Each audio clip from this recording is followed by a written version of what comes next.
அக்கா, என்னோட கல்யாண பரிச நான் சிந்துவுக்கு கொடுத்துடுறேன். ஐஷு அத கொஞ்சம் இங்கதா. இந்தாமா, வாங்கிக்கோ. இந்தா புடி சிந்து. இந்த கிஃப்ட நீ என்கிட்ட இருந்து எதிர்பார்க்கவே இல்லல.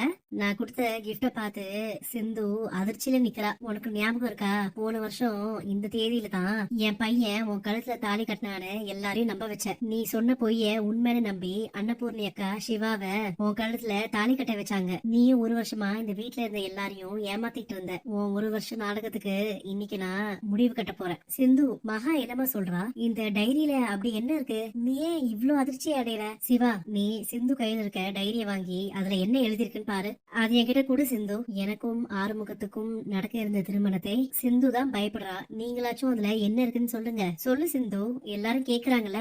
நீ ஒருவேளை மறந்திருப்ப, அது பரவாயில்ல. இப்போ அந்த டைரிய வாங்கி படிச்சுக்காமி. நீ ஏமா பயப்படுற? தைரியமா அதுல என்ன இருக்கோ படிமா.